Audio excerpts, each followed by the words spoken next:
There's a thing nobody teaches beginners in watercolor, and it underpins absolutely everything. It's the water.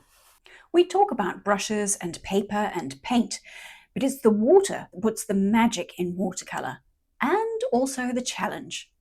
So what I'm starting with is a few abstract floral shapes that I've loosely sketched onto my paper, and I'm just putting clean water into the first shape. And it's such a fun thing to do, to just enjoy every part of the process. The soft brush across the textured paper is a joy all on its own. And sometimes you can't see what you've put down, but don't be afraid to pick up your paper, because what you need to be able to identify is what we call the sheen. When it's shiny like this, you can see how damp the paper is. That's going to be important going forward, so we'll use that little trick again in a moment. Let's choose some fun colours to play with, whatever your heart desires, but I suggest sticking to either warm colours or cool colours. I'm going for warm, and I'll tell you more about why that is in a moment. You want a nice juicy puddle of colour. Mix it up on your palette. Just swiping your brush against a dry palette isn't going to give you enough pigment. You want enough of a puddle to play with. And now we can drop whatever marks we want into that damp section and know that they are going to soften out, but they'll never extend beyond the borders of where we put the water. So that's the first useful thing to know about watercolor, is that the paint will move, but only where the paper is damp. This is what we call the wet on wet technique. We're putting wet paint onto wet paper, and we do this when we want lovely soft edges and subtle blends. I've swapped to a different color. I'm going for a juicy orange, and now I can place in whatever marks I feel like into the same section. It doesn't matter if I cross into the yellow or if I just paint on the plain paper that is damp, because at this stage we're just playing. The whole purpose of this is just to play, and I think that is the best way to learn. You want to be able to learn how much water you need and what effect it's going to have on the paint without the pressure of trying to paint something in particular. But if you're anything like me, boring drills and exercises are just something I'm not going to do. So this to me is a kind of halfway house. I'm painting an abstract sort of flower, but I'm not trying to do a full realistic painting or anything like that. So it's so much fun to just watch these colours spread across the page. I've gone for one of my most vibrant colours, this beautiful, beautiful pink, and I'm stroking that into each petal wherever I feel like it, pretty much in the leftover spaces. The point of playing like this is to notice what happens when you do different things. What happens when I put down a pink mark just beside a yellow mark? And how does it compare to when I put the pink mark on top of a yellow mark? You'll notice the colours that are created are slightly, subtly different, and they're both very beautiful in their own way. Once you know how that is happening, you can choose where to put that in another painting you're doing. Look what happens when you use a thicker paint consistency. Notice how this mark still has soft edges, but it doesn't blend out the way the earlier marks did. This is key. You can keep adding colour while the paint is still wet, but the way it moves is going to depend on the water to paint ratio. If you want the marks to blend smoothly, try similar paint consistency to what is on the paper. For more distinct marks, use thicker paint than what is already on the paper. This time, let's start not with clear water, but with colour. I'm just creating a simple wash of yellow over the whole area. See what happens when I touch the edge of that first damp shape. The colour whooshes across. Different colours have different amounts of whoosh to them. Experiment with your colours and discover the movers in your own palette. I love it when these bleeds happen. They are such pretty marks that can't really be made any other way.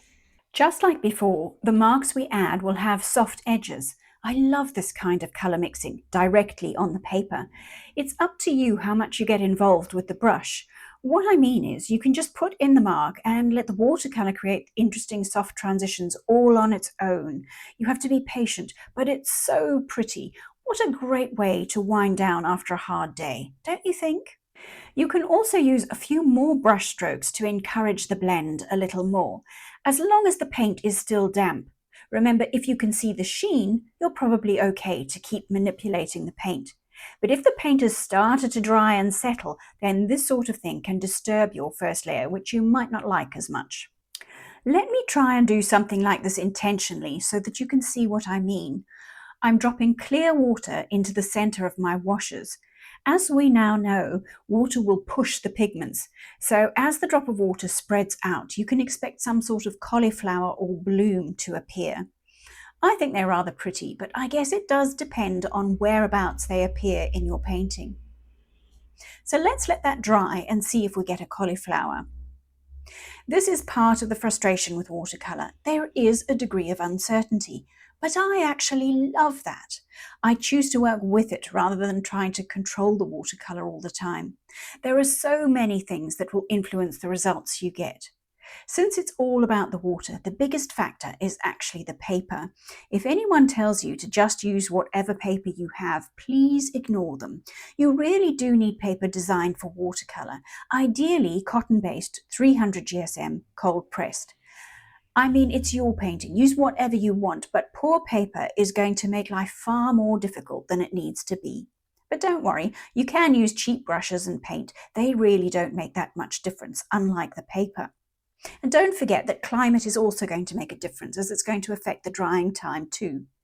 So for the most relaxing experience, learn to be aware of how damp your paint and paper is, and remember to check your paint consistency.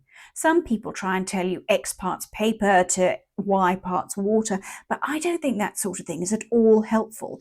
Give yourself a chance to play with this wet on wet technique, and you'll be surprised how quickly you get a feel for it.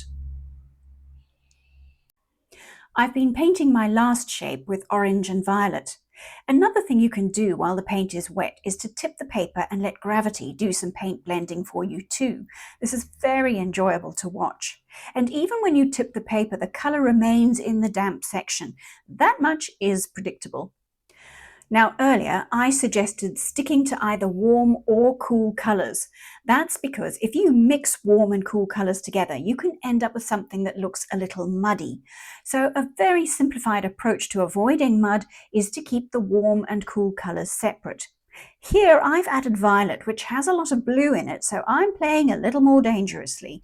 Usually you won't see muddy colour unless you get your brush in there and mix up the colours. If you just let gravity and the watercolour itself handle the mixing without interference, you usually have interesting, vibrant colour transitions without making mud. To add some more interest and texture here, I think I'll take clean water on my brush and flick it over my purple and orange flower here. When the water droplets land in that damp paint, they're going to push the pigments aside and create interesting little marks. Speaking of which, let's see if we did in fact get a cauliflower from where we dropped the clear drop of water in the last shape. I find these little tendrils that it creates rather fascinating to look at, but you can expect to get different results with different papers and different colours. Here's one I did on Bockingford paper and using different colours. This is a more traditional sort of bloom where it creates these rather pretty but cauliflower resembling edges where the pigments have settled at the edge of the water droplet as the page dries. Now you know how they're made, you can choose whether you want to include these cauliflowers in your painting or avoid them. Remember, your greatest ally in all of this is going to be the paper.